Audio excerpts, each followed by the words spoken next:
Assalamualaikum warahmatullahi wabarakatuh.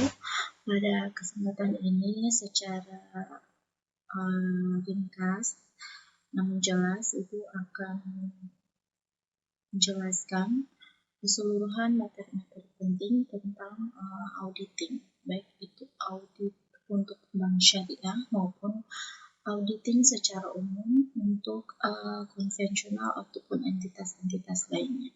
Nah, dalam materi ini mencakup tentang hal yaitu bukti audit, jenis-jenis pembuktian, serta penerimaan perikatan dan perencanaan audit. Jadi, keempat, materi ini dianggap penting karena di dalam suatu proses auditing, hal-hal inilah yang akan sangat menentukan bagaimana proses dan hasil dari auditing tersebut. Apa saja yang akan kita bahas dalam materi ini? Yang pertama adalah bukti audit itu dipengaruhi oleh materialitas dan risiko. Jadi sebelumnya kita sudah membahas tentang materialitas dan risiko di mana materialitas itu ditentukan oleh seorang auditor melalui kecakapannya, yaitu di mana faktor-faktor ekonomi serta ukuran dan karakteristik populasi. Pemeriksaan laporan keuangan. Di dalam laporan keuangan itu ada beberapa unsur-unsur di dalam laporan keuangan itu. Atau ada beberapa jenis laporan keuangan seperti ada neraca, ada laporan laba rugi, ada laporan arus kas, ada perubahan modal, dan sebagainya. Nah, faktor-faktor yang dapat mempengaruhi pertimbangan auditor tentang kompetensi bukti audit atau keandalan bukti audit itu adalah yang pertama harus relevan. Jadi seluruh bukti audit itu harus mewakili atau merepresentasikan apa, kegiatan apa, atau transaksi apa yang sudah dijalankan sesuai dengan pemeriksaan yang akan kita lakukan. Yang kedua, sumbernya. Apakah sumbernya ini kredibel atau tidak? Lalu ketepatan waktu dan objektivitas. Nah, ketepatan waktu ini harus kita sesuaikan. Jangan sampai waktu ini tidak lagi relevan dengan proses audit yang akan kita laksanakan. Dan yang pastinya harus objektif. Dalam suatu audit laporan keuangan itu adalah mengambil keputusan untuk menerima atau menolak suatu kesempatan untuk menjadi auditor untuk klien yang baru atau untuk melanjutkan sebagai auditor bagi klien yang sudah ada. Jadi ada dua jenis klien di dalam kantor akuntan publik itu. Ibu sudah sering menjelaskan bahwa ada dua jenis klien. Jadi klien itu yang pertama adalah klien yang baru. Jadi dia baru kondisinya ada dua. Yang pertama dia baru akan membuka suatu entitas atau perusahaannya, atau klien baru itu adalah klien yang sudah lama going concern, sudah lama beroperasi, namun dia baru pindah dan memilih kantor akuntan publik tersebut dipilih untuk menjadi auditor yang dianggap independen dan objektif tentunya. Nah, sedangkan klien yang sudah ada itu adalah klien yang memang sudah dari tahun-tahun sebelumnya sudah menggunakan jasa kantor akuntan publik tersebut. Nah, dalam keseluruhan proses audit itu, auditor mempertimbangkan berbagai risiko sesuai dengan tahap-tahap proses auditnya. Pada tahap perencanaan itu, auditor harus mempertimbangkan risiko bawaan, yaitu suatu risiko salah saji yang melekat dalam saldo akun atau asersi tentang saldo akun. Nah, sebelumnya juga kita sudah membahas tentang risiko-risiko audit. Nah, yang pertama adalah bukti audit. Jadi faktor-faktor tadi Ibu sudah sebutkan bahwa faktor-faktor yang dapat mempengaruhi pertimbangan auditor itu adalah tentang kompetensi bukti audit, seperti relevansi, sumbernya, ketepatan waktunya, dan objektivitas dari bukti audit tersebut.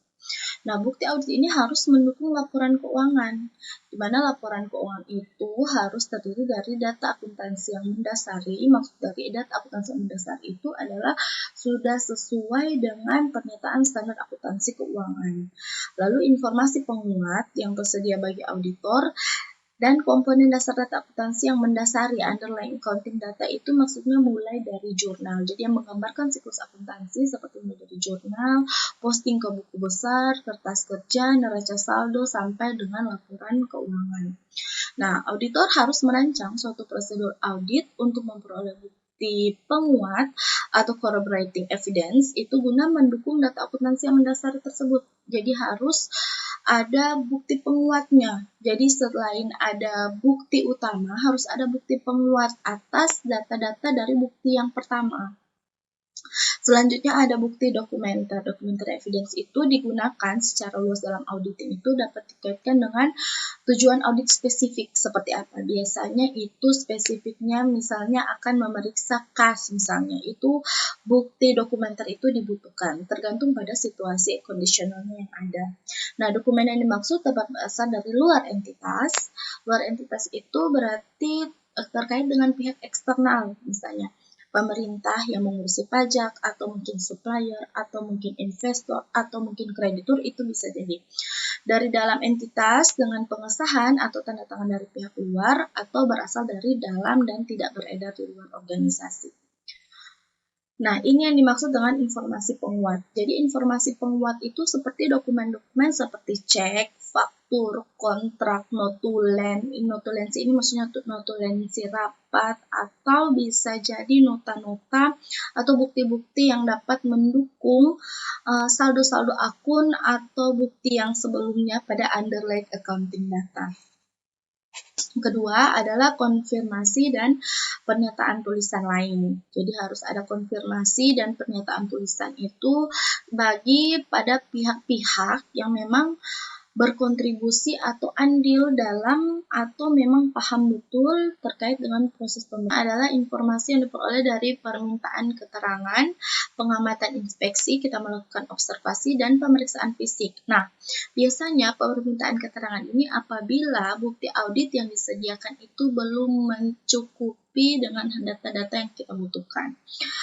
Lalu pengamatan inspeksi ini, kalau pengamatan observasi itu kita turun langsung pada perusahaan tersebut. Jadi ketika kita melakukan pengamatan, kita betul-betul meyakinkan bahwa oh ini benar perusahaan ini melakukan sesuai dengan prosedur dan sistem pengendalian internalnya.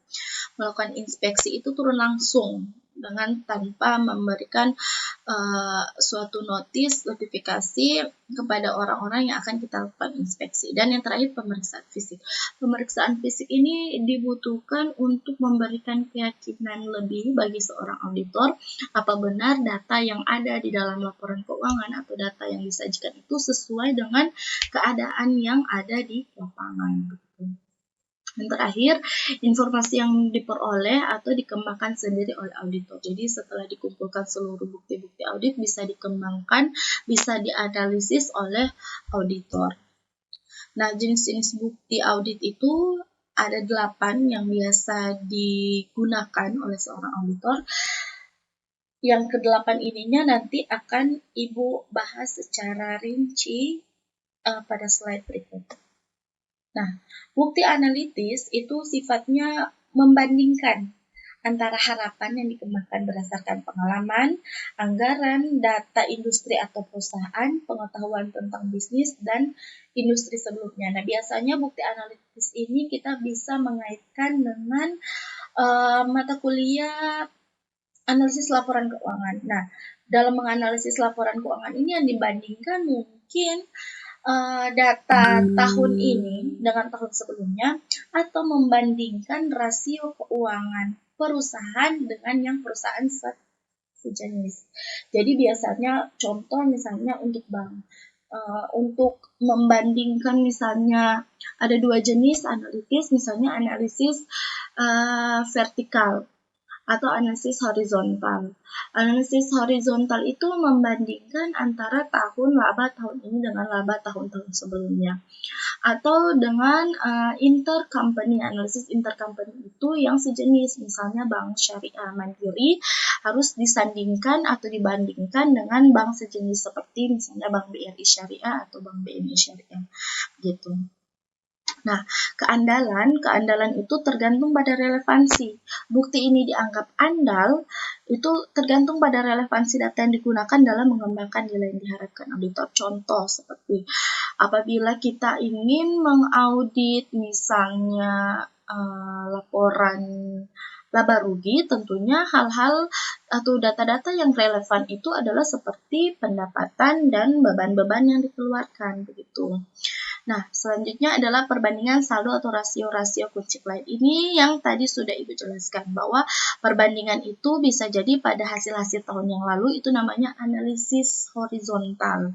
Lalu membandingkan apakah ketercapaian anggaran ini tahun ini sudah sesuai dengan yang dianggarkan pada tahun sebelumnya, atau bisa saja anggaran tahun ini lebih besar atau lebih kecil dari anggaran sebelumnya. Yaitu selanjutnya ada statistik industri dan harapan lain yang dikembangkan auditor.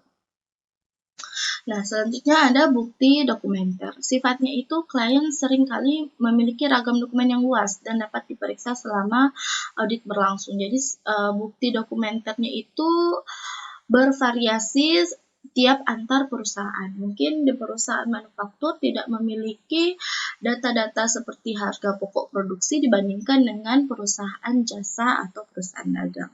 Keandalannya yaitu dokumen-dokumen yang berasal dari luar entitas pada umumnya lebih dapat diandalkan dibandingkan dengan dokumen-dokumen yang berasal dari dalam entitas.